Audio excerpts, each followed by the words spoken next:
Makanya mungkin pertemuan ini Pak, kalau misalnya Bapak yang di Pulau Papua sudah mau mendekati salat Jumat, mau live in dari Google Meet itu silahkan Pak. Dia nanti dilapor saja sama ketua tingkatnya. Karena ya mungkin sama di kota Bapak, PLN ini lagi melakukan pemadaman bergilir. Kan saya lihat semua di kota, walaupun di pusat ibu kota juga kena pemadaman bergilir. Tapi alhamdulillah di Pulau Sulawesi ini hampir tiap hari sekarang ini sudah hujan. Dia kurang tahu kalau di kotanya Bapak dengan ibu-ibu. Kalau di Sulawesi Selatan, di Sulawesi Barat ini ya tiap hari sudah hujan ini. Alhamdulillah. Bapak-bapak, ibu-ibu yang kami hormati, sekarang kita masuk di pertemuan yang kesekian di RPS. Kita memasuki materi berkaitan dengan pemikiran tauhid, Khawarij, Murji'ah, kemudian Syiah, Mu'tazilah dengan Ahlus Sunnah wal Jamaah, yang di dalamnya ada Asy'ariyah dengan Maturidiyah. Awalnya karena seperti yang saya jelaskan di awal pertemuan bahwa ilmu tauhid, kemudian ilmu akidah, kemudian ilmu kalam, ataukah biasa disebut dengan teologi Islam, itu semuanya sama. Mirip, kata-katanya sama, kemudian maknanya juga sama, dan satu pengetahuan, yakni berkaitan dengan berkaitan dengan ilmu yang mengandung argumen rasional. Ilmu yang mengandung argumen rasional untuk membela akidah Islam. Nah, itu ini definisi diberikan oleh Ibnu Khaldun, bahwa ilmu tauhid itu adalah ilmu yang mengandung argumen rasional untuk membela akidah Islam. Ya, itu ilmu tauhid. Tetapi belakangan, Bapak-bapak, Ibu-ibu, di abad 19, abad 20, itu terbelah pemahaman itu. Ada yang mengatakan bahwa ilmu tauhid itu bukan ilmu kalam. Ilmu kalam bukan ilmu akidah. Tetapi para ulama dulu itu sama, ilmu kalam, ilmu tauhid, ilmu akidah, dan lain sebagainya itu mirip. Ya, sama maknanya. Tetapi di abad 19, abad 20 itu membedakan dia antara ilmu tauhid dengan ilmu kalam, ilmu akidah. Ilmu tauhid, ilmu kalam itu biasanya kecenderungannya itu berkaitan dengan perdebatan rasional. Perdebatan rasional berkaitan dengan ketauhidan. Nah, makanya biasanya orang itu malas, dia tanda kutip, mempelajari namanya ilmu kalam atau teologi, karena selalu berdebat yang rasional dan juga tidak ada hubungannya dalam kehidupan. Dia tidak memberikan efek positif dalam kehidupan. Dia berbeda dengan ada yang mengatakan berbeda dengan ilmu akidah. Ilmu akidah itu kalau kita membuka buku, membuka kitab, ilmu akidah itu lebih kecenderungannya itu berbicara mengenai isinya, mulai dari zat, sifat, kemudian berkaitan dengan takdir, itu semuanya isi dalam ketauhidan. Ya, itu ada ulama yang membedakan antara ilmu tauhid, ilmu kalam, ilmu akidah, ataukah teologi Islam. Mungkin karena kalau di dunia barat orang lebih menyebutnya sebagai Islamic teologi Islam. Begitu juga di perguruan tinggi umum yang mempelajari, kecuali dengan kampus Universitas Muhammadiyah kan dia mempelajari ilmu tauhid ataukah Islam dan kemuhammadiyaan. Tetapi di perguruan tinggi yang lain umum, apalagi PTKIN, perguruan tinggi agama Islam, kalau prodi yang lain itu biasa belajar tentang pengantar teologi Islam yang dipakai, tapi juga mempelajari namanya ilmu tauhid atau ilmu akidah. Ilmu akidah itu biasanya kalau kita membaca buku, melihat kitab, itu biasanya isinya itu berkaitan dengan akidah Ahlus Sunnah wal Jamaah. Biasanya kalau kita membaca buku akidah, bapak-bapak, ibu-ibu bisa dilihat di buku-buku SMP, Sanawiyah atau Aliyah yang berbicara mengenai akidah, biasanya itu sudah masuk di intinya, tapi khusus di aliran Asy'ariyah dengan Maturidiyah. Ya, biasanya itu. Tapi karena kita masuk di perguruan tinggi, ilmu tauhid ini kita pelajari semua, argumen rasionalnya, yang di luarnya, kulitnya, juga masuk di intinya. Karena ilmu tauhid ini itu penting dalam kehidupan seseorang, dia bisa walaupun cuma Allah Subhanahu wa taala yang mampu mengatakan kepada umatnya ini kafir, ini musyrik dan lain sebagainya. Orang itu tidak dalam akidah itu, dalam akidah Sunnah wal Jamaah, tidak boleh mencap seseorang itu sebagai kafir, syirik dan lain sebagainya. Begitu ya Bapak-bapak, Ibu-ibu, berkaitan dengan problematika definisi ilmu tauhid, ilmu akidah atau ilmu kalam. Saya mau, kalau kita sekarang sudah masuk di materi ini.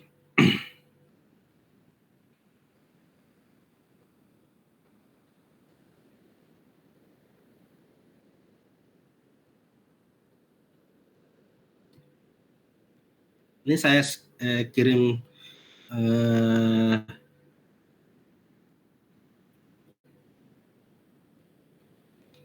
bisa kelihatan ya Pak Bu? Kelihatan Pak. Bisa kelihatan ya? Iya. Oh iya. Oke. Ini PowerPoint yang saya kirim berkaitan dengan pemikiran tauhid, ya.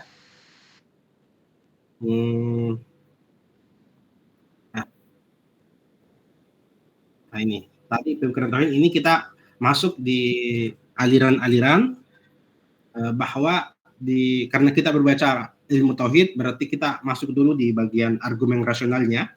Kenapa terjadi beberapa aliran dalam tauhid, sama dengan bapak-bapak, ibu-ibu yang mungkin dari latar belakang umum. Kalau latar belakang agama atau pesantren yang banyak ustaz di sini, para kiai itu mungkin mengetahui lebih banyak lagi daripada pemateri ini. Tapi saya kepada bapak-bapak, ibu-ibu yang latar belakang umum bahwa di akidah itu sama dengan di fikih, dia sama juga di ihsan atau yang kita pelajari kemarin tasawuf itu banyak pendapat di sana, banyak aliran-aliran. Dia kalau di fikih ada mazhab, dia biasa disebut dengan mazhab. Kalau di akidah itu biasa disebut dengan aliran, dia. Kalau di fikih yang mempelajari berkaitan sholat, puasa dan lain tata cara sholat, itu yang kita kenal ada 4 mazhab, tapi ada juga yang mengatakan ada 5 mazhab. Abu Hanifah, Hanafiyah, Malikiyah, kemudian Syafi'iyah, kemudian Hanafiyah, ditambah juga satu berkaitan dengan Syiah, kan? Nah, di akidah, kalau di akidah ini atau tauhid ini itu beberapa aliran ada Khawarij, dia ada Murji'ah, kemudian ada Syiah, ada Mu'tazilah, kemudian ada Asy'ariyah, kemudian ada Al-Maturidiyah. Nah, 2 aliran terakhir ini, Al-Asy'ariyah dengan Maturidiyah, nantinya itu berintegrasi ataukah berkontribusi dalam melahirkan akidah Ahlus Sunnah wal Jamaah. Nah, Nanti itu, tapi bukan nanti di temannya Zabidi ada tokoh namanya para ulama namanya Zabidi itu mencoba menyatukan melihat namanya Asy'ariyah dengan Maturidiyah ini itu mirip dan mempresentasikan hal yang sangat urgen dan lain sebagainya. Maka di dalam kitab itu, dalam buku ada tokoh namanya Az-Zabidi. Az-Zabidi inilah yang menyatukan dua mazhab ini, dua aliran ini menjadi Ahlus Sunnah wal Jamaah yang kita pegangi hari ini kayaknya. Semuanya kalau dia orang Indonesia mungkin 90% akidahnya Ahlus Sunnah wal Jamaah dia. Karena memang hampir di Asia Tenggara, Asia Tengah semuanya menganut Ahlus Sunnah wal Jamaah. Berbeda mungkin di Rusia ataukah yang kita kenal dulunya Uni Soviet, ada di sama kampung namanya Samarkand, ada kampung namanya Tajikistan, ada Uzbekistan. Di sana mereka menganut paham Maturidiyah. Ya, makanya karena di sanalah tempat lahirnya aliran Maturidiyah. Ya. Bapak-bapak, ibu-ibu, di sini kita masuk di pemikiran tauhid Khawarij. Nah, di sini banyak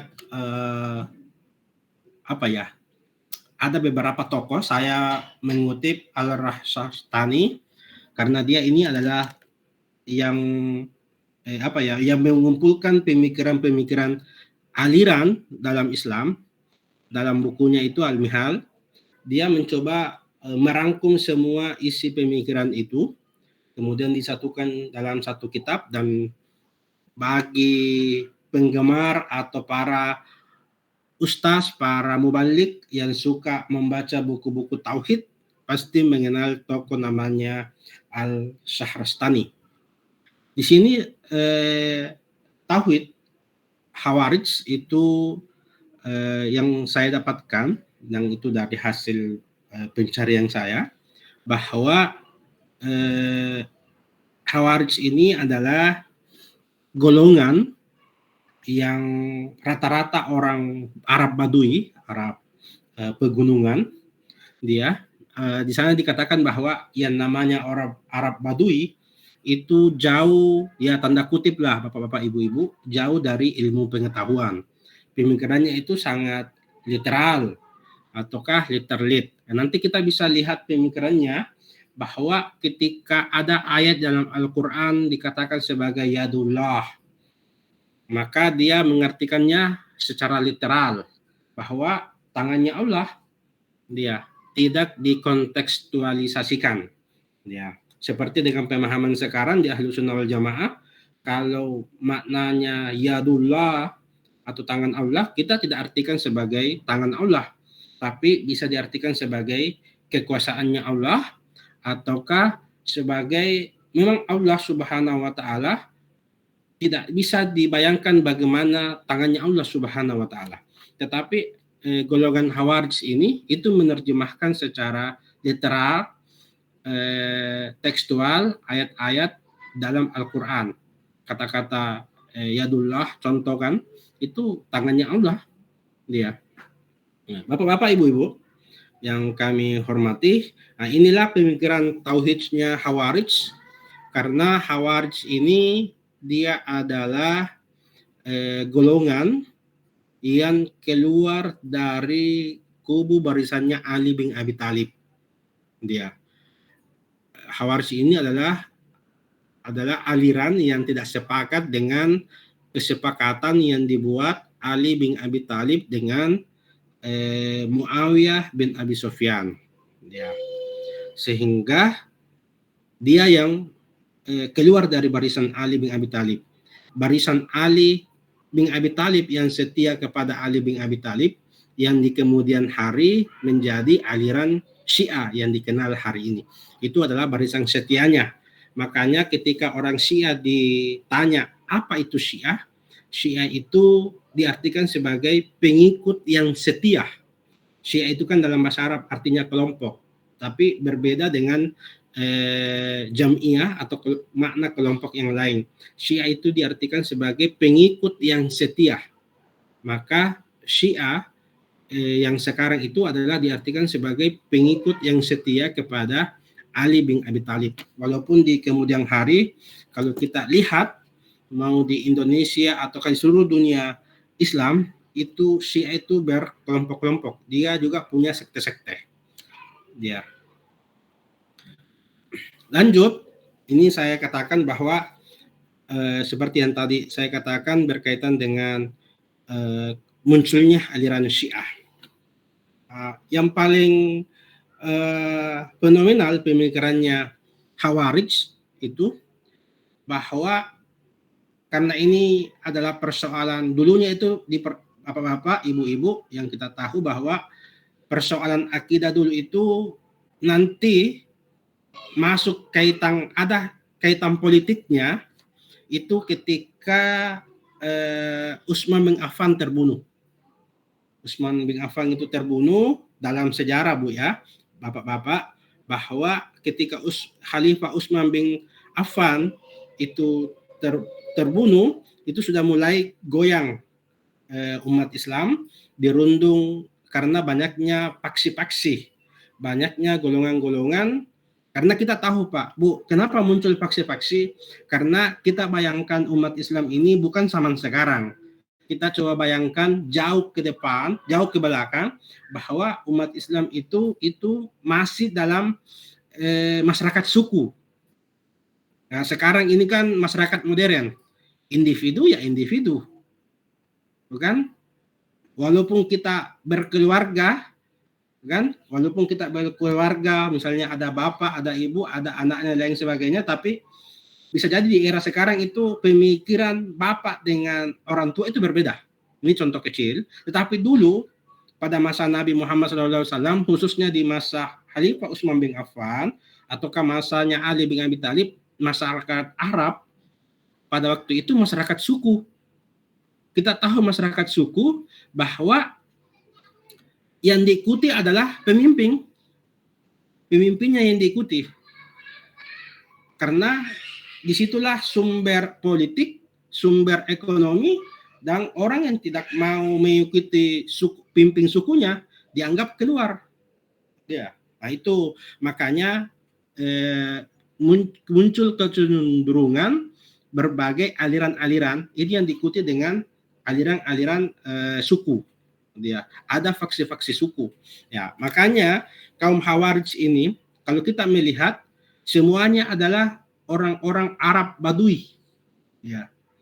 Coba bayangkan Pak, Bu, kalau misalnya di abad ke dulu itu orang-orang Arab yang ada di gunung itu jauh tertinggal pemahamannya dibandingkan dengan orang-orang Arab yang ada di kota Mekah. Nah, maka pengetahuan mereka ini dikutip oleh Syarostani bahwa itu sangat jauh dengan pengetahuan Arab di kota Mekah atau kota Madinah pada waktu itu. Nah, makanya kaum Khawarij ini apa yang dikatakan oleh kepala sukunya, nah, itu diikuti. Ya, makanya kepala sukunya pada waktu itu tidak sepakat dengan apa yang dilakukan oleh Ali bin Abi Thalib. Ya, maka dia keluar dari barisan ataukah barisan tentaranya Ali bin Abi Thalib, maka dia dikatakan sebagai Khawarij, orang yang keluar, haraja, bahasa Arab haraja keluar, maka dia dikatakan sebagai orang yang keluar dari barisannya Ali bin Abi Thalib. Nah, mungkin bapak-bapak, ibu-ibu sudah paham dulu bahwa ketika Utsman bin Affan meninggal, kubu umat Islam itu terbelah dua. Ya, ada yang mengatakan 3 kubu, ada yang mengatakan 2 kubu. Pertama adalah kubunya Muawiyah bin Abi Sufyan, karena pada waktu itu Muawiyah bin Abi Sufyan menjadi gubernurnya Damaskus. Ali bin Abi Thalib menjadi pemimpin umat Islam pada waktu itu. Contoh kalau mau saya bawa ke dalam dunia modern hari ini, dunia modern ya, bapak-bapak, ibu-ibu. Contoh misalnya Jakarta, kan Indonesia lah. Indonesia itu presidennya Joko Widodo, kan? Gubernurnya Anies Baswedan. Nah, maka pada waktu itu antara presiden, raja, kemudian gubernur itu bersitegang karena berbagai masalah. Pertama, karena persoalan ideologi, ataukah yang kedua persoalan wilayah. Dulu gubernur Damaskus, di Damaskus, bapak-bapak, ibu-ibu, kalau dicek dalam peta dulu itu sangat luas. Dia adalah provinsi terluas pada masa umat Islam pada waktu itu. Dulu itu cuma ada 6 provinsi, Irak, Damaskus, dan sebagainya, dan Damaskus itu paling besar. Disitulah Umayyah bin Abi Sufyan ini adalah khalifah ataukah pendiri dinasti Umayyah. Dia adalah gubernur yang paling luas wilayahnya. Mungkin sekarang itu kayak Jawa Tengah, Ganjar Pranowo, ataukah Anies Baswedan di Jakarta, paling besar ekonominya dan politiknya. Maka dia berani melawan. Dia melawan Ali bin Abi Thalib. Dia bersitegang karena dia paling luas wilayahnya. Itu salah satunya dalam ilmu tauhid, bahwa beberapa faktor yang membuat Umayyah bin Abi Sufyan tidak sepakat dengan kepemimpinannya Ali bin Abi Thalib. Yang pertama adalah faktor wilayah. Karena Umayyah bin Abi Sufyan punya wilayah kekuasaan yang luas sekali. Ya, contoh sekarang Bu ya. Kayak Anies Baswedan, contoh Anies Baswedan. Ya, tanda berani-beranilah dia melawan Jokowi, tanda kutip, kan? Melawan Jokowi karena apa? Karena dia gubernur di ibu kota, kan? Ya, sama dengan Umayyah bin Abi Sufyan, paling luas wilayahnya, maka dia berani melawan Ali bin Abi Thalib. Nah itu Ibu. Makanya ketika terjadi bersitegang dengan kelompok Ali bin Abi Thalib dengan Muawiyah bin Sufyan, dan di akhir itu tidak terjadi Bu, banyak pergolakan, banyak prajurit yang meninggal, banyak tentara umat Islam, maka didamaikan dia. Didamaikan itu biasa dalam ilmu tauhid disebut dengan proses tahkim atau arbitrase. Di sini sudah ketemu titiknya di mediasi. Kalau dalam ilmu hukum itu di mediasi. Kayak orang mau cerai antara laki-laki dengan perempuan, ya KUA atau hakim itu melakukan mediasi, mediator, didamaikan. Di sana ada 4 pendamainya. Dia ada 2 juru damainya. Pertama Abu Musa al-Asy'ari, kemudian yang satunya lagi. Ketika terjadi perdamaian, dia ternyata dirugikan adalah kubunya Khalifah Ali bin Abi Thalib. Itu dirugikan. Maka sebagian tentaranya itu tidak sepakat. Ini Khalifah Ali bin Abi Thalib kenapa menerima perdamaian itu? Padahal ini kita sudah mau menang, sudah mau menang. Kenapa diterima? Nah, maka orang-orang yang tidak sepakat dengan perdamaian itu, itulah keluar dari kelompok itu. Maka inilah disebut dengan kaum Khawarij. Kaum Khawarij mengatakan bahwa semua orang yang menerima perdamaian itu, semua orang yang menerima perjanjian itu semuanya kafir. Ya, disitulah muncul mulai kata-kata kafir yang diseningkan dengan lawan. Ya, situlah muncul. Walaupun dalam Al-Quran ada kata-kata kufran, kufur dan lain sebagainya, tapi itu masih bersifat maknawi. Tetapi dalam aliran ini, ya semuanya orang dikafirkan. Ya, orang yang menerima perjanjian ini semuanya kafir. Mau Ali bin Abi Thalib, mau Abu Musa al-Asy'ari, mau yang kemudian hari menjadi pemimpinnya umat Islam, Umayyah bin Abi Sufyan, semuanya kafir. Karena apa? Karena dia melakukan perjanjian tidak sesuai dengan Al-Quran dan Sunnah Rasulullah Shallallahu Alaihi Wasallam. Nah, disitulah mulai muncul pergolakan yang menyebabkan munculnya mazhab dalam dunia Islam. Mulai dari mazhab akidah, mazhab fikih dan lain nanti semuanya. Makanya jangan heran bapak-bapak, ibu-ibu, kalau umat Islam itu sampai hari ini itu tidak bisa bersatu padu karena ada yang melatar belakangi sehingga muncul itu.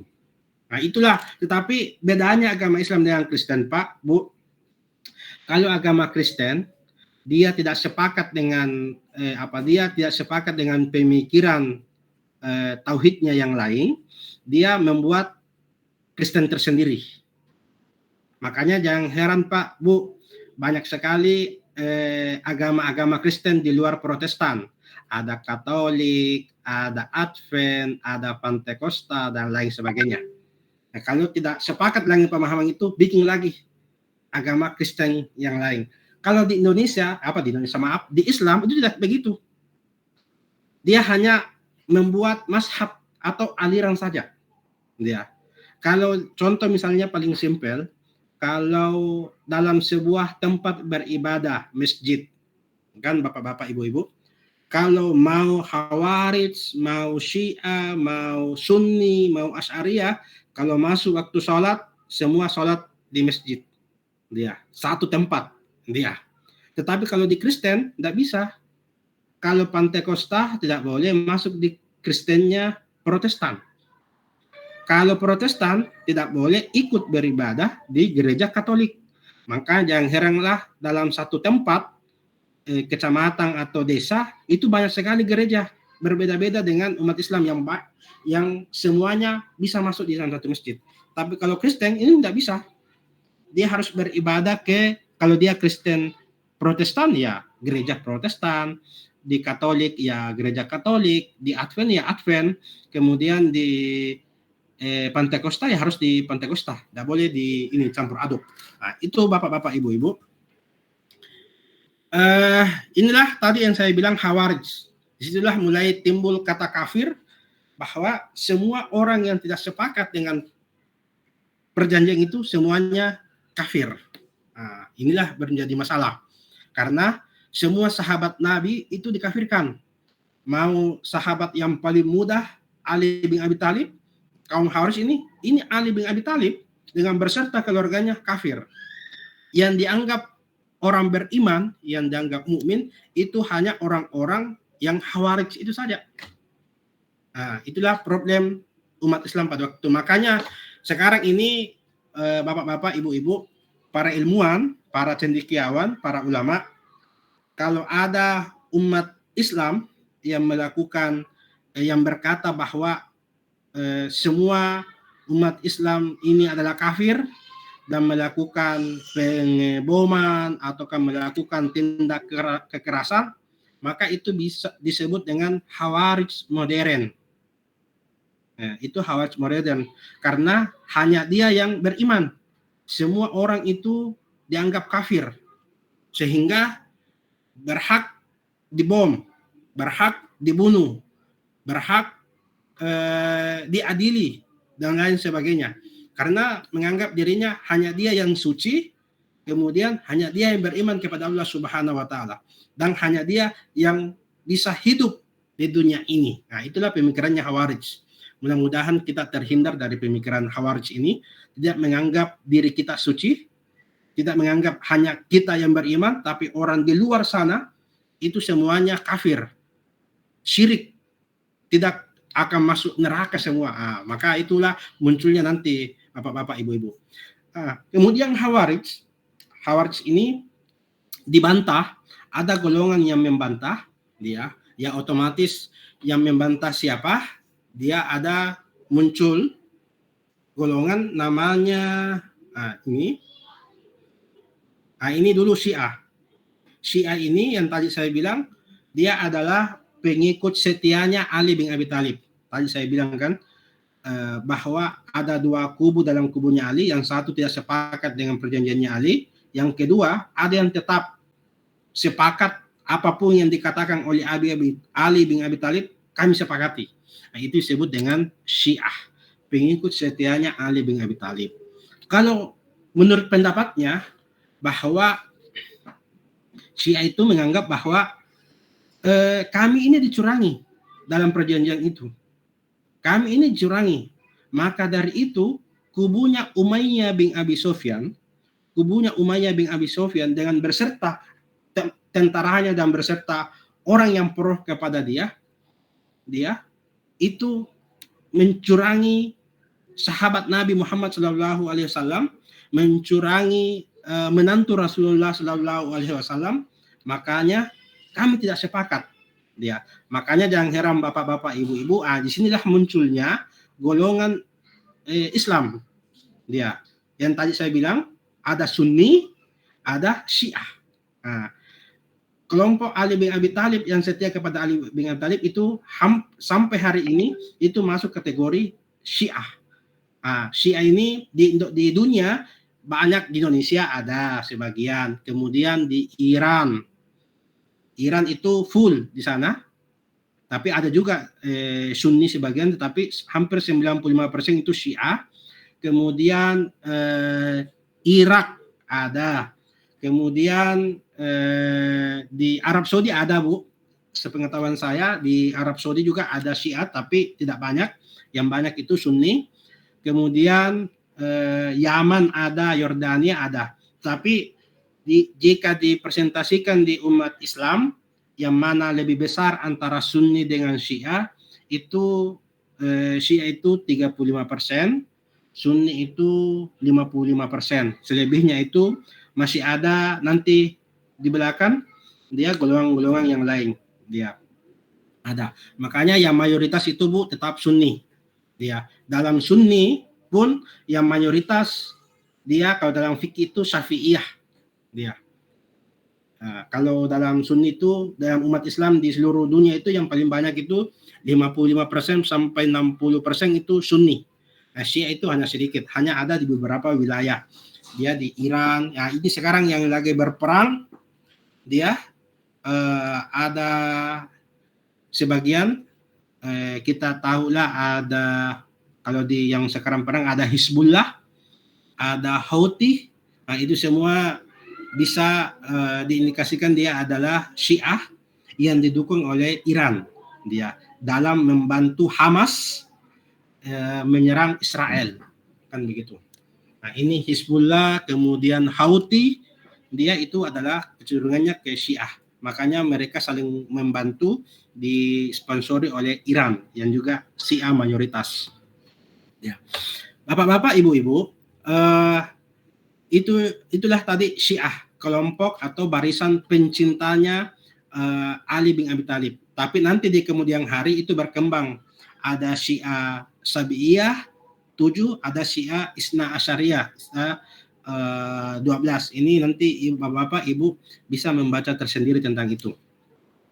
Selanjutnya ke Murji'ah. Ini Murji'ah, dia adalah dikatakan dalam umat Islam, dalam ilmu tauhid, dia adalah golongan yang netral, bapak-bapak, ibu-ibu, karena dia tidak sepakat dengan kubunya Khawarij yang menganggap orang itu kafir semua, hanya dia yang beriman.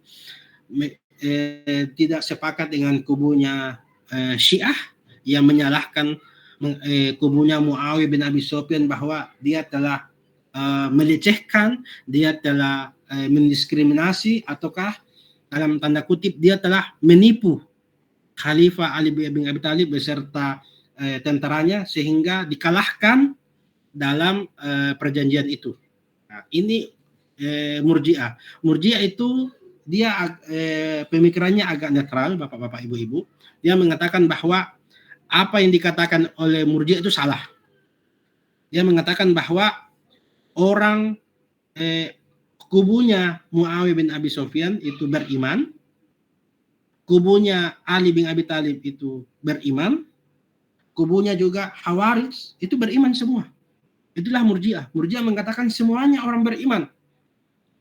Tidak ada orang yang berhak mengatakan seseorang itu kafir.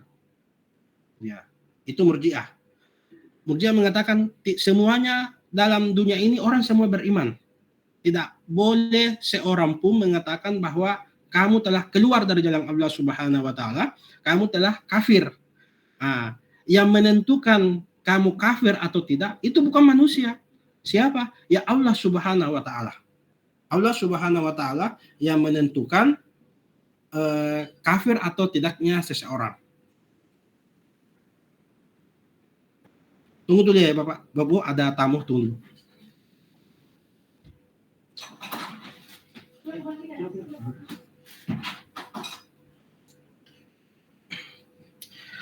Lanjut Bapak-bapak. Masih hadir Bapak-bapak, Ibu-ibu? Ya, silakan. Hadir. Silakan diminum kopinya, rokoknya silakan sambil mendengarkan. Hadir. Ya. Lanjut ya, berkaitan dengan Murji'ah. Murji'ah ini yang tadi saya bilang adalah golongan yang netral, dia. Tetapi kenetralannya itu, dia netral, tetapi dianggap sama orang Syiah bahwa dia tidak netral karena kenetralannya itu ternyata mendukung kubunya Muawiyah bin Abi Sufyan. Dia secara politik dia netral, tetapi orang Syiah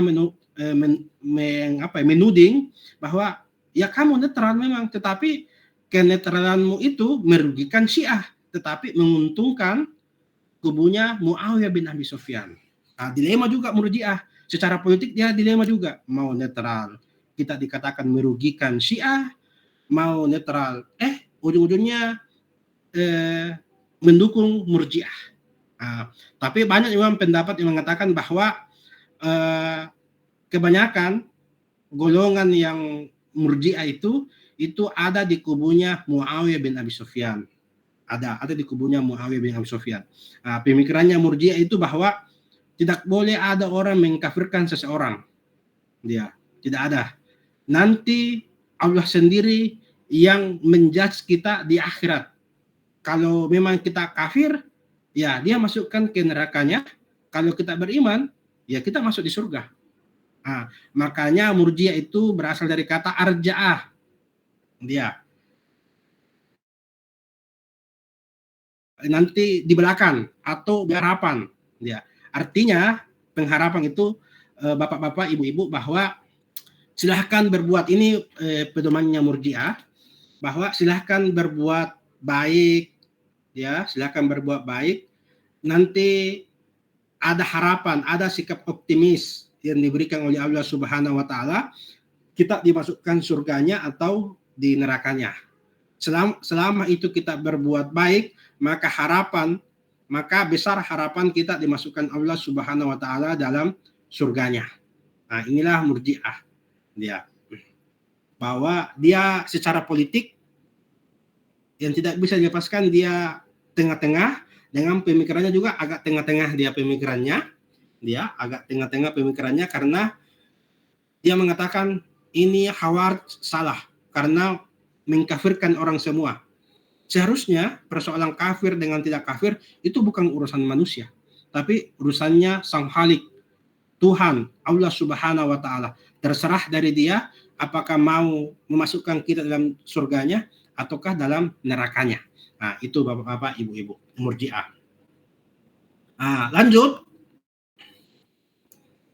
Kemudian ada lagi golongan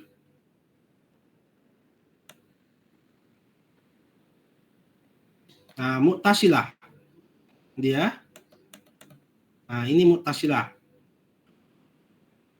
Bapak-bapak, ibu-ibu, harus diketahui bahwa golongan Asy'ariyah dengan Maturidiyah itu belum ada di zaman ini, belum ada. Dia nanti belakangan dia muncul. Nanti dulu itu yang sering bertengkar, sering berdebat masalah tauhid itu ada Syiah, ada Khawarij, ada Murji'ah.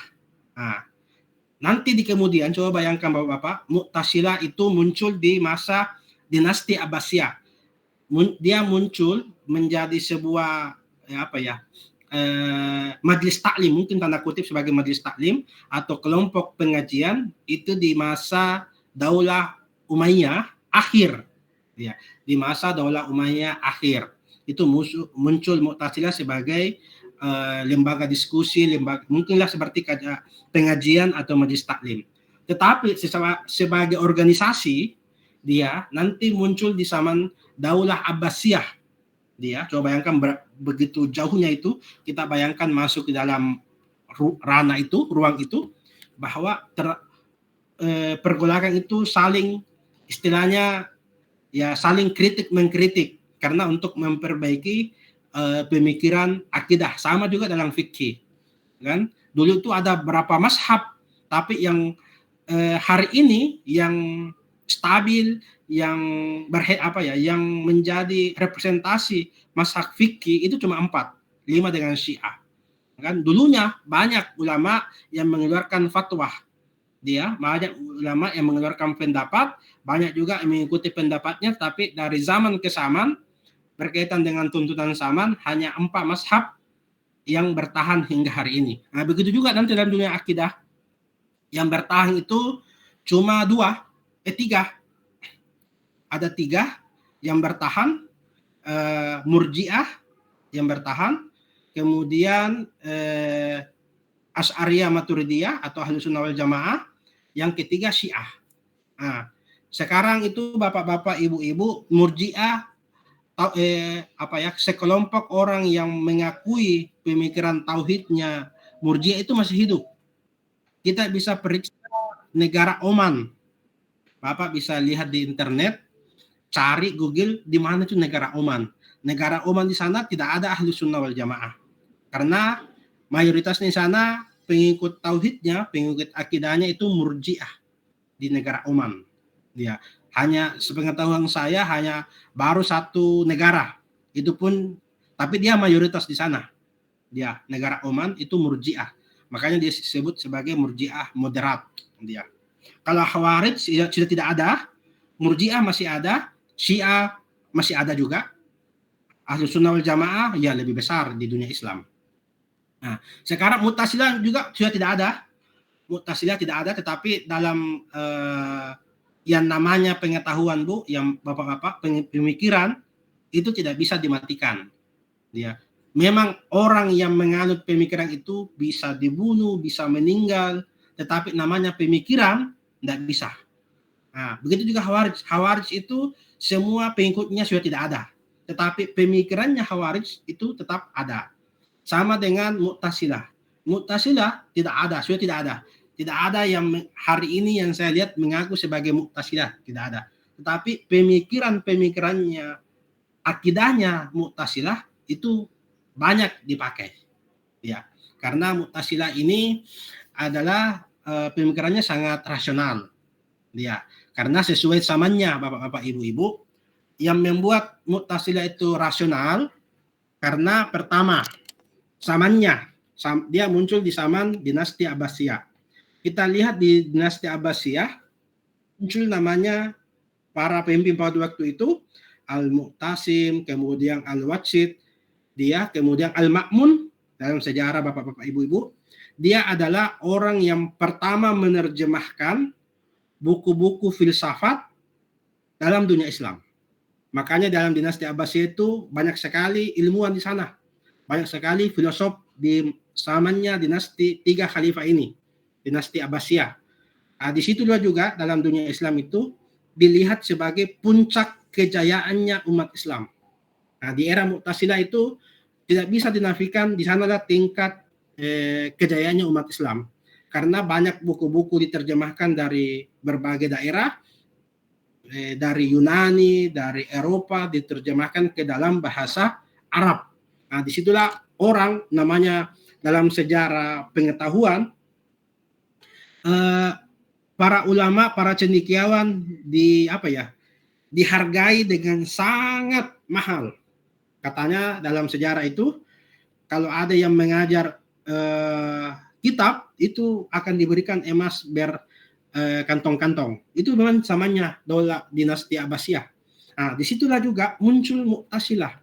Makanya Mu'tazilah itu sangat rasional karena tidak bisa dilepaskan dari zaman yang pada waktu itu dunia Islam dalam kejayaannya, karena di sana banyak buku-buku yang terjemahkan. Nah, yang menariknya ini bapak-bapak, ibu-ibu, Mu'tazilah ini seandainya tidak ada Mu'tazilah, mungkin kita ini yang orang-orang bukan pejabat, bukan bukan bangsawan, ataukah bukan bangsawan itu tidak dapat tempat terhormat. Karena Mu'tazilah ini itu digagas oleh para budak pada masa itu. Aliran Mu'tazilah itu digagas oleh para budak pada waktu itu. Tapi kondisinya juga berbeda Bapak-bapak Ibu-ibu. Munculnya Mu'tazilah ini bukan secara politik dulu ya, nanti secara pemikiran. Secara politik dulu itu dia melihat bahwa yang menjadi penguasa pada waktu itu, coba lihat dulu kan Bapak di zaman dinasti Umayyah, di sama dinasti Abbasiyah, yang menjadi pejabat itu kan, yang menjadi raja itu bukan kalangan budak, tapi kalangan bangsawan. Ada raja, ada putra mahkota. Kan ada putra mahkotanya. Nah, putra mahkotanya itu siap menggantikan jika rajanya meninggal atau wafat. Nah, inilah yang dilihat oleh Mu'tazilah, mengatakan kalau begini budak ini dalam dunia Islam tidak dianggap apa-apa, hanya dianggap sebagai apa istilahnya, bagian dari hidup yang tersiksa. Itulah Mu'tazilah. Makanya Mu'tazilah mengatakan yang namanya pemimpin itu harus profesional. Apa profesionalnya? Seorang pemimpin harus punya pengetahuan. Seorang pemimpin harus punya pengetahuan. Pemimpin itu bukan berdasarkan suku, bukan berdasarkan karena dia anak raja, bukan juga berdasarkan karena dia bangsawan. Tapi namanya pemimpin itu berdasarkan profesional.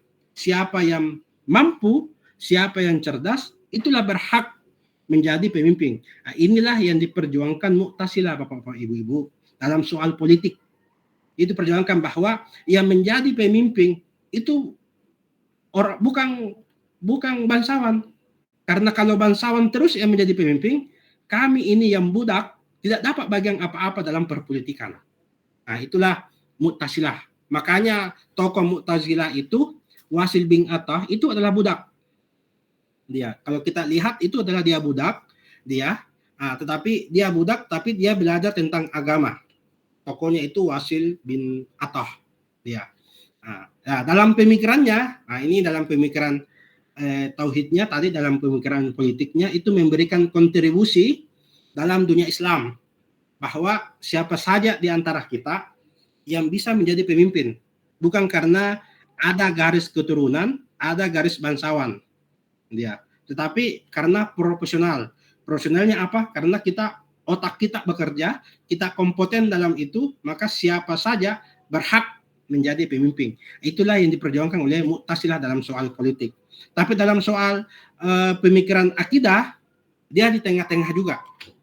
Dia di tengah-tengah mengatakan bahwa sama persoalannya tadi.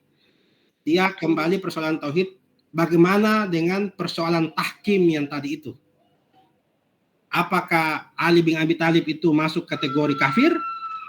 Ataukah Muawiyah masuk kategori kafir? Nah, bagaimana posisinya? Nah, inilah Mu'tazilah memberikan jalan keluar di masanya itu. Bahwa orang yang melakukan dosa besar, ini orang yang melakukan dosa besar menurut Mu'tazilah, orang melakukan dosa besar itu dia tidak kafir, dia juga tidak beriman, tetapi dia di tengah-tengah, manzilah baina manzilatain. Itu salah satu doktrin agamanya Mu'tazilah, manzilah baina manzilatain. Orang yang melakukan dosa besar, dia tidak kafir, tapi juga tidak mukmin, tetapi posisinya apa? Fasik. Nah, fasik itu menurut Mu'tazilah. Bapak-bapak, ibu-ibu kalau mau mengikuti pemikirannya Mu'tazilah, ya silahkan. Dia bahwa orang kafir itu, orang pelaku dosa besar itu tidak kafir dia. Bukan kafir itu pelaku dosa besar. Karena dia sudah bersyahadat, tetapi dalam kehidupannya dia melakukan dosa besar. Makanya Mu'tazilah mengatakan dia bukan kafir karena dia tetap masih bersyahadat. Asyhadu an la ilaha illallah wa asyhadu anna Muhammadar Rasulullah. Tetapi dia juga membantah golongan Murji'ah. Dia mengatakan, dia juga tidak beriman. Kenapa? Dia melakukan kesalahan-kesalahan. dia melakukan dosa-dosa. Maka posisinya orang yang melakukan dosa besar, dia di tengah-tengah. Apa itu? Fasik. Nah, itulah pendapatnya Mu'tazilah, fasik.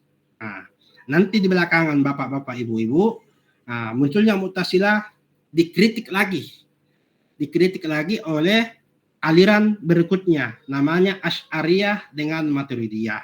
Nah, yang menarik adalah bapak-bapak, ibu-ibu, ini Mu'tazilah dia menjadi ideologi resmi pada masa dinasti Abbasiyah.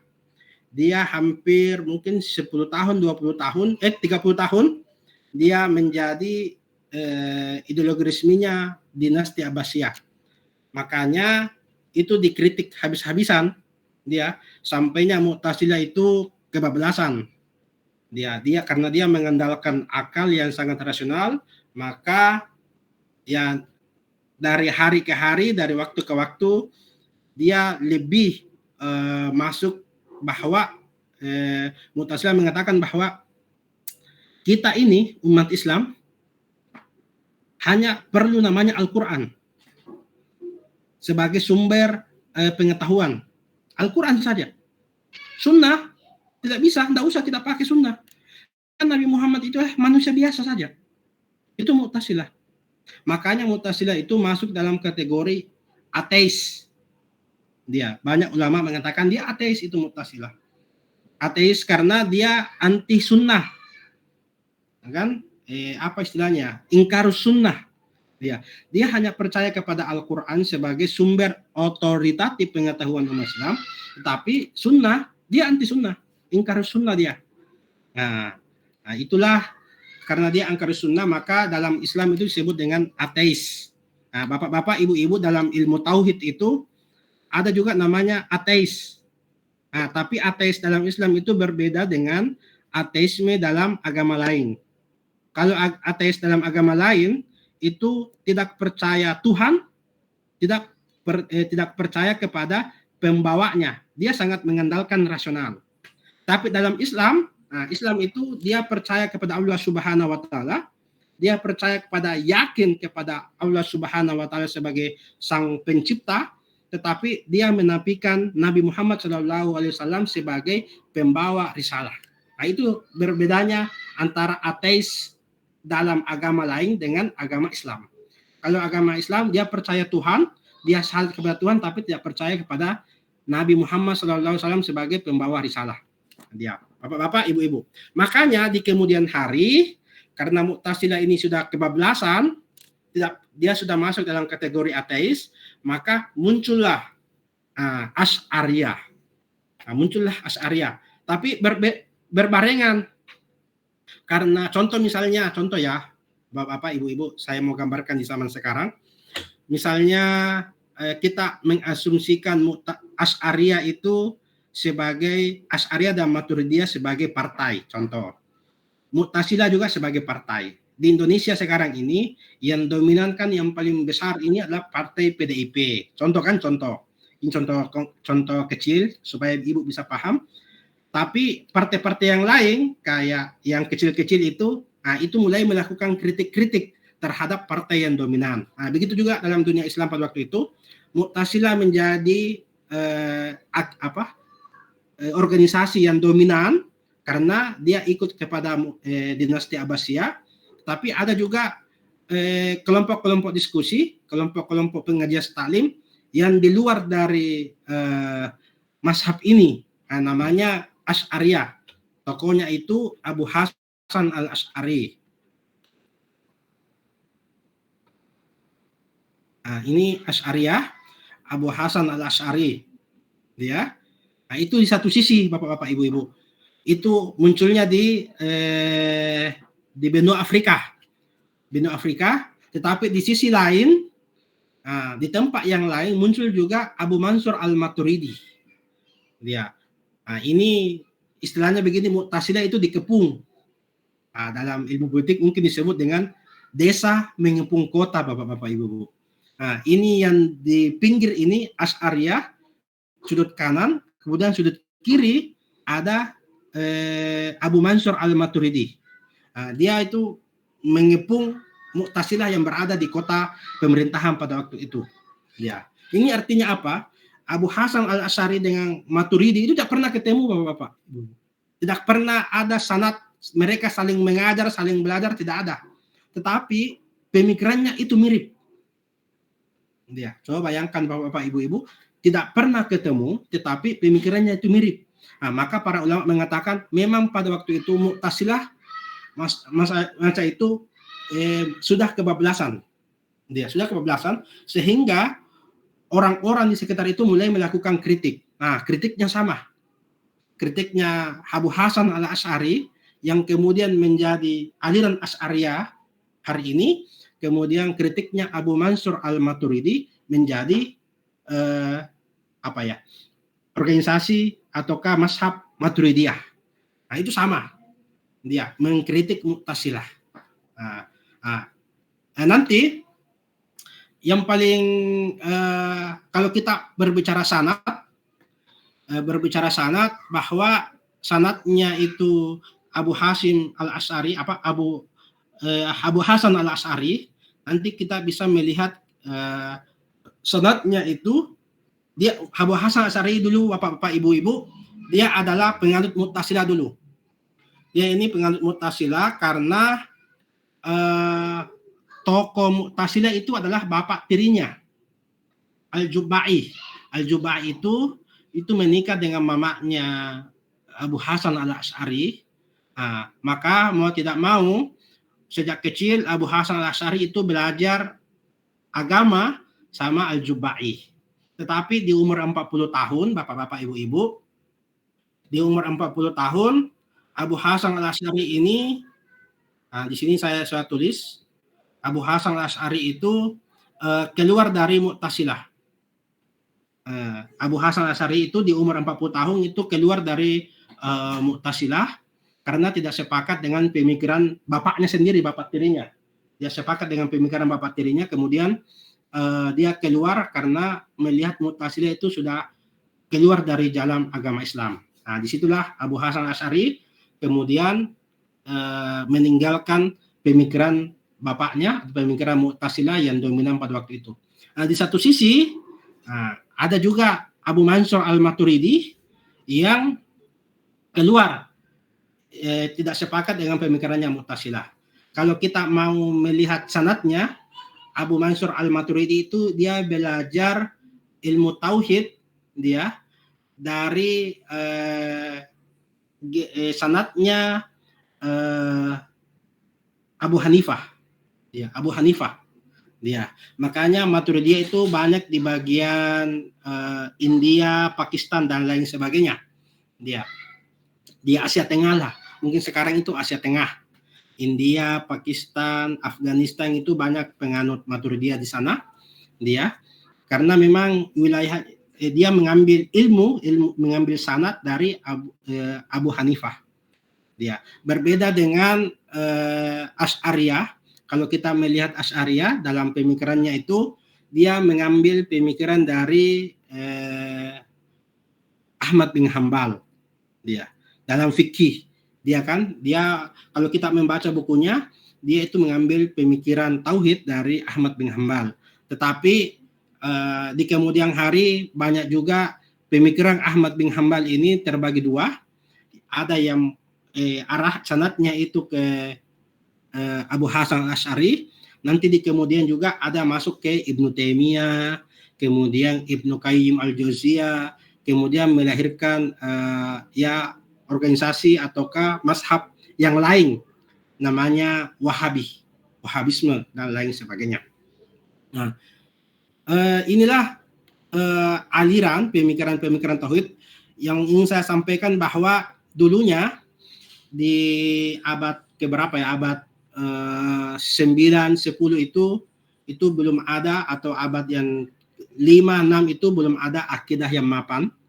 Dia nanti di akhir-akhir itu sudah seketika munculnya Asy'ariyah dengan Maturidiyah. Kemudian yang tadi saya katakan ada ulama namanya Az-Zabidi. Ulama Az-Zabidi itu mulai merangkum semua akidah ajaran-ajaran dari Asy'ariyah kemudian Maturidiyah disatukan menjadi Ahlus Sunnah wal Jamaah. Nah, itulah akidah yang kita perpegangi hari ini, mungkin semuanya begitu, Ahlus Sunnah wal Jamaah. Ya, tapi ini berbeda lagi masalahnya dengan masalah yang kemarin-kemarin. Karena kalau kemarin itu hanya persoalan pelak itu orang dosa besar, posisinya di mana? Masuk di neraka kah ataukah di surga? Tetapi di Ahlus Sunnah wal Jamaah itu sudah berkembang permasalahan berkaitan dengan sifatnya Tuhan, zatnya Tuhan, kemudian posisi manusia itu bagaimana? Apakah manusia itu yang bisa karena manusia adalah ciptaannya Allah Subhanahu wa taala, apakah dia diciptakan oleh Allah Subhanahu wa taala, kemudian dia bebas melakukan perbuatannya, ataukah Allah Subhanahu wa taala yang mengontrol perbuatan itu? Saya pikir begitu ya Pak, Bu. Ini sekilas berkaitan dengan bahwa tauhid dalam dunia Islam itu di dalam abad 5, abad 6 itu masih terjadi perdebatan-perdebatan. Nanti di abad terakhir ini, abad 10, 11 itu sudah mulai di mana hidupnya Az-Zabidi atau Asy'ariyah dengan Al-Maturidiyah itu sudah mulai apa yang kita pelajari hari itu semuanya dari sana. Yang menganut paham Asy'ariyah ataukah menganut paham Maturidiyah ataukah menganut paham Ahlus Sunnah wal Jamaah, nah, itu semuanya dari sana, Bapak-bapak, Ibu-ibu. Nah, nanti itu berkembang lagi masalahnya mungkin di pertemuan selanjutnya, khususnya karena ini ada 3 pemikiran tauhid. Pertama yang klasik dulu, yang kita sekarang pelajari, mungkin nanti di pertemuan kedua belajar mengenai pemikiran tauhid di zaman modern, baru yang terakhir kontemporer. Di situ di RPS itu di zaman kontemporer itu kita mulai belajar mengenai pemikirannya Hasan Hanafi, kemudian di Indonesia Harun Nasution. Nah itu begitu Bu, sama dengan di fikih, sama di tasawuf dan lain sebagainya. Saya pikir begitu ya Pak, Bu. Kalau ada yang mau bertanya silahkan, tapi kayaknya waktunya sudah ini. Bapak-bapak, ibu-ibu yang mau pergi jadi khatib, dia. Silakan Bapak-bapak, ibu-ibu yang mau bertanya. Karena ini hanya saya ingin menjelaskan berkaitan dengan. Ya, silakan. Ya, yang pertama itu mengingat dari beberapa tauhid yang dijabarkan Bapak itu yang ahli sunnah wal jamaah sendiri itu ada aliran Mu'tazilahnya. Terus setelah umur 40 itu ijtihad sendiri itu mendirikan ahli sunnah wal jamaah, istilahnya embrionya. Terus sekarang ketersambungan sanad itu yang bisa merubah pemikiran Al-Jubai itu dari anak tirinya itu dari gurunya kalau tidak keliru Abu Hanifah. Seperti itu kan ya Bapak? Ya Pak, ya. Dari Abu Hanifah. Terus apakah ilmu-ilmu yang sudah didapatkan dari ayah tirinya Al-Jubai itu apakah masih keberkahan itu akan mengalir atau tidak? Karena sudah terputus. Katanya man qala li ustadhihi lima zalal barakah. Ada kalimat seperti itu dalam kitab Tanwirul Qulub. Yang pertama seperti itu Pak. Terima kasih. Ini berkaitan dengan barakah. Saya pikir Pak Ustaz Hamad ini masih barakah Pak, karena aliran, karena kan tadi saya bilang bahwa Abu Hasan al-Asy'ari ini kan dulunya penganut Mu'tazilah. Nanti di umur 40 tahun karena dia sudah bermimpi, dalam riwayatnya itu dia bermimpi ketemu Rasulullah Shallallahu alaihi wasallam, kemudian Rasulullah Shallallahu alaihi wasallam di dalam kitabnya Abu Hasan al-Asy'ari mengatakan bahwa tinggalkan itu Mu'tazilah. Keluar dari situ dia. Maka dia keluar dari situ Abu Hasan al-Asy'ari, kemudian belajar lagi berkaitan dengan akidah, dan akhirnya tapi Ahlus Sunnah wal Jamaah itu Pak, aliran Asy'ariyah itu tidak semuanya mengkritik Mu'tazilah. Ada juga pro Mu'tazilah karena dia di tengah-tengah. Dia di tengah-tengah, tidak semuanya, tapi yang dia kritik adalah berkaitan dengan, mungkin kita sudah pelajari kemarin, berkaitan dengan penggunaan akal, penggunaan rasio ketika melihat sebuah masalah. Kalau Mu'tazilah kan ya jangan dulu dipakai itu ayat Al-Qur'an. Harus dipakai dulu rasio. Tapi Ahlus Sunnah wal Jamaah khususnya Asy'ariyah dengan Maturidiyah mengatakan ya persoalan harus netral, harus di tengah-tengah. Satu sisi kita menggunakan rasional, satu sisi menggunakan wahyu Allah Subhanahu wa taala. Kalau istilahnya wahyu Allah Subhanahu wa taala itu adalah informasi. Nah, akal kita, rasio kita itu mengkonfirmasi. Oh ya. Ya. Nah, ayat Al-Qur'an itu adalah misalnya Bapak-bapak Ibu-ibu persoalan bagaimana kita mengetahui bahwa khamar itu haram. Itu minuman itu haram dari mana? Nah, kalau dalam Ahlus Sunnah wal Jamaah ya dari dalam Al-Qur'an, itu informasi. Nah, itu informasinya bahwa khamar itu adalah haram karena kita dapatkan dalam ayat Al-Qur'an. La taqrabus shalah wa antum sukara. Kan itu salah satu dalilnya kan? Nah, terus akal bagaimana? Ya kita konfirmasi dalam dunia kesehatan ternyata orang yang minum khamar, minum minuman keras itu bisa merusak akal. Nah, makanya Ahlus Sunnah wal Jamaah dua, dia tidak menafikan dalam dunia akal, tetapi juga cenderung kepada ayat Al-Qur'an. Maka ayat Al-Qur'an itu sebagai informasi kita, Bapak-bapak Ibu sekalian, informasi kita berkaitan dengan dalam kehidupan kita, tapi akal itu jadikan sebagai konfirmasi. Maka saya Ustaz Hamad kayaknya tetap berkah Pak, karena dia ini Abu Hasan Asy'ari ini bermimpi ketemu Rasulullah Shallallahu Alaihi Wasallam melahirkan ajaran Asy'ariyah dan Maturidiyah, dan hingga hari ini kan paling besar Pak mendominasi, karena aliran Asy'ariyah ini banyak dianut oleh masyarakat di dunia. Ada sampai 70% umat Islam itu menganut Asy'ariyah. Nah, tokohnya itu ya Imam Al-Ghazali yang mempatenkan pemikiran tauhidnya Asy'ariyah ya Imam Hujjatul Islam Imam Al-Ghazali. Saya pikir begitu Pak ya. Ya, sedikit lagi Pak. Dari apa yang dijelaskan tadi tentang tauhid, embrio tauhid dari mulai Rasulullah terus sampai sahabat itu, kira-kira menurut penelitian Bapak itu salahnya di Mu'tazilah yang tidak cocoknya dengan ayat-ayat Al-Qur'annya di mana? Mungkin sebagai referensi kami untuk belajar. Ini salahnya di sini karena ini yang akidah ini salahnya ini ini tidak diamalkan karena semuanya kan bersumber dari Rasulullah. Rasulullah sendiri kan komplit, tapi kenapa di bawahnya itu ada yang berbeda-beda itu? Maksudnya berbeda-beda, maksudnya berbeda-beda, tidak sama seperti apa yang kemauan Rasulullah. Terus yang menurut Bapak itu salahnya di mana? Terus mungkin ada referensi biar kami baca, tidak dijelaskan karena waktu. Kesalahan dari pemikiran tauhid zaman dulu dengan akidah kita Ahli Sunnah wal Jamaah seperti itu Pak. Terima kasih. Ya. Oke Pak, mungkin saya jawab singkat saja Pak karena waktu.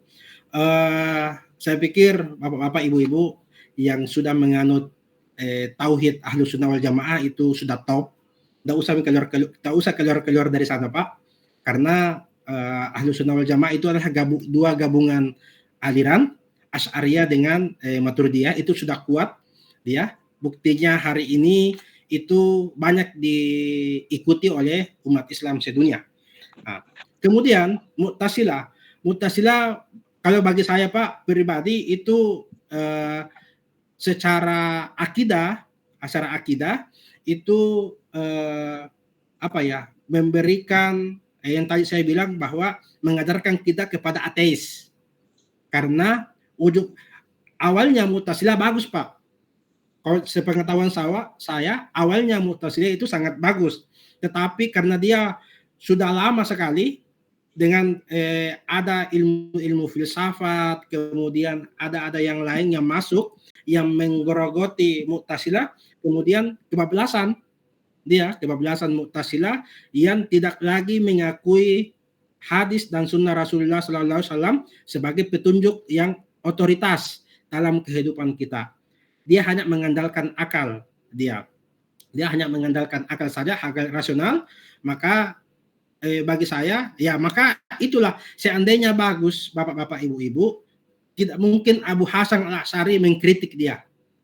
Nah, kan begitu dalam dunia ini, kalau misalnya ada kekurangannya, ada celahnya sedikit, pasti kita mengkritik untuk menempel celah itu. Ya, inilah yang dilakukan Abu Hasan Al-Asy'ari, kemudian Abu Mansur Al-Maturidi.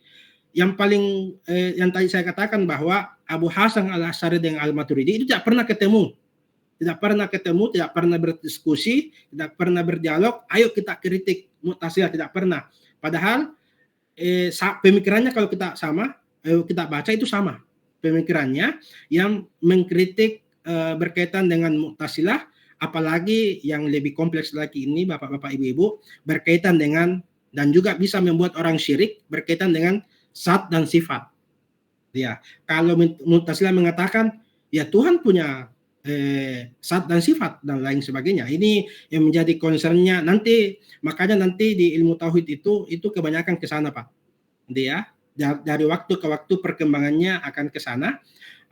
Tapi tidak semuanya juga Mu'tazilah kita hakimi pemikirannya, karena ada unsur-unsur positifnya juga dari Mu'tazilah, karena kejayaan Islam, Pak, munculnya para tokoh-tokoh cendekiawan di dunia muslim itu munculnya di masanya Mu'tazilah sebagai para misalnya Al-Ma'mun itu kan penganut Mu'tazilah, Al-Watsid itu kemudian Mu'tazilah. Nanti di zamannya sesudahnya Al-Watsid namanya Al-Mu'tasim billah. Situ mulai Abu Hasan Al-Asy'ari, kemudian pemikirannya Mansur Al-Maturidi itu diberikan tempat. Bukan lagi di desa-desa dia berdakwah, tetapi sudah di kota. Maka jangan heran pemikirannya Asy'ari dengan Maturidi itu berkembang. Tetapi Pak, dalam perkembangan itu, dalam kubu Asy'ariyah saja, makanya Pak, kita kan dilarang mengikuti pemikirannya Asy'ariyah. Kita dilarang mengikuti pemikirannya Abu Hasan Al-Asy'ari. Yang kita mesti ikuti adalah pemikirannya Asy'ariyah. Ya kan? Maka dalam pemikirannya Asy'ari itu banyak. Contoh misalnya ada muridnya Abu Hasan Al-Asy'ari namanya Al-Baqillani. Al-Baqillani itu berbeda pemikirannya dengan Abu Hasan Al-Asy'ari. Makanya kita ini mempunyai mazhab Asy'ariyah. Ya. Karena selama dia masuk dalam kubunya Asy'ariyah itu wajib diikuti. Begitu juga dalam pemikirannya Maturidiyah. Semua pengikut-pengikutnya Imam Maturidiyah pemikirannya itu diikuti. Tetapi bukan hanya Imam Asy'ari ataukah bukan hanya Abu Mansur Al-Maturidi, tetapi walaupun kitab-kitabnya itu dijelaskan, tapi para murid-muridnya misalnya Al-Baqillani, Al-Juwaini, kemudian Imam Al-Ghazali, dia itu apa istilahnya mengomentari, ya kan, atau dalam kitab itu namanya hasyiah ataukah syarahnya, mengomentari pemikiran-pemikirannya, tapi komentarnya bukan komentar sinis, tapi komentar yang memberikan kita petunjuk lebih detail lagi berkaitan dengan akidah. Saya pikir begitu ya, Ustaz. Iya, ya. Ini lagi Pak, mumpung ketemu Bapak, ini takutnya kita salah ambil referensi. Ya Pak, ya. Ada kami baca buku hasil keputusan NU dari tahun 9 berapa, itu ada yang mengutip salah satunya kalau tidak keliru itu tidak mengambil madhabnya Abdullah bin Bas, Ibnu Taimiyah atau siapa saja. Itu karena katanya mendaifkan salah satu hadis Imam Bukhari dan mendaifkan hadis 13 hadis dari Imam Muslim. Nah, seperti itu. Takutnya karena Bapak tadi mengutip dari Abdullah bin Bas itu, Pak. Kira-kira menurut Bapak pantaskah kita sebagai ahli sunnah wal jamaah masih menggunakan pendapatnya Abdullah bin Bas sendiri atau bagaimana? Seperti itu, Pak. Saya tidak mengutip.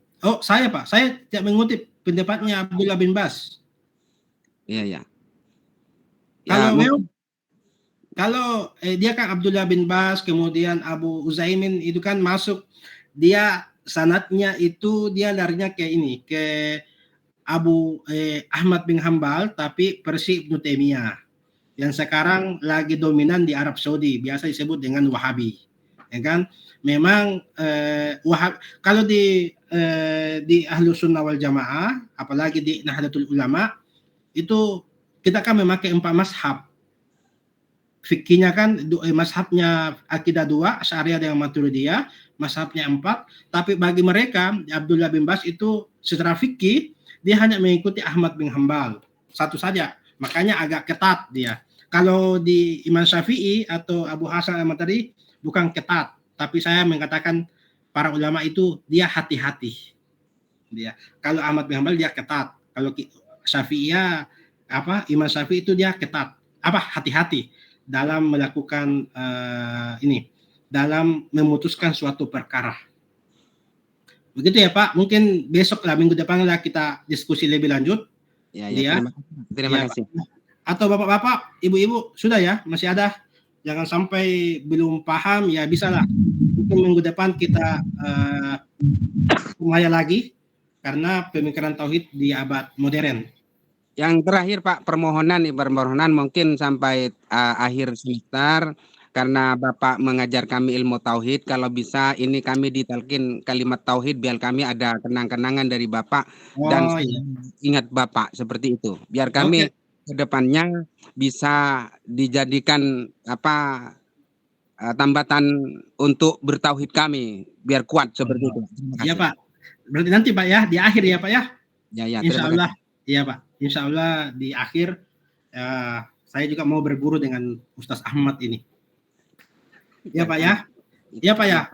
Ibu-ibu masih ada Bu ya. Kalau tidak ada ya nanti minggu depan kita tambahkan lagi berkaitan dengan pemikiran tauhid di abad modern. Mungkin karena Muhammad Abdul ada ini gurunya Abdullah bin Bas, Sayyid Kutub, dia dan lain sebagainya. Ya Pak ya. Minta kalau ada kekurangan mohon dimaafkan, kalau ada kelebihan ya disimpan saya dalam hati. Ya, Bu. Ini sudah di sini sudah 11:30. Bapak-bapak, ibu-ibu yang mau istirahat dulu, silahkan Bapak-bapak, ibu-ibu. Saya akhiri ya. Ya Pak. Saya Terima akhiri. kasih Pak. Wallahu muwaffiq ila aqwamit thariq. Assalamualaikum warahmatullahi wabarakatuh. Waalaikumsalam.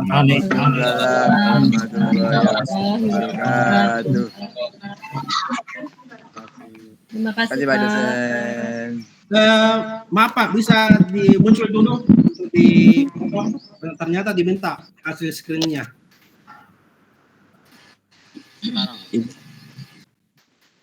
Mohon maaf tidak bisa on kamera ini di jalan. Begitu ya. Oke. Iya Pak, itu setelah itu buka baju Pak. Oke Pak, ya oke sudah. Terima kasih Pak. Assalamualaikum warahmatullahi wabarakatuh. Waalaikumsalam warahmatullahi wabarakatuh. Alhamdulillah. Izin live Bapak Ibu. Assalamualaikum. Waalaikumsalam. Satu kewajiban telah gugur Bapak SG. Tinggal tugas-tugas saja. Ya Pak.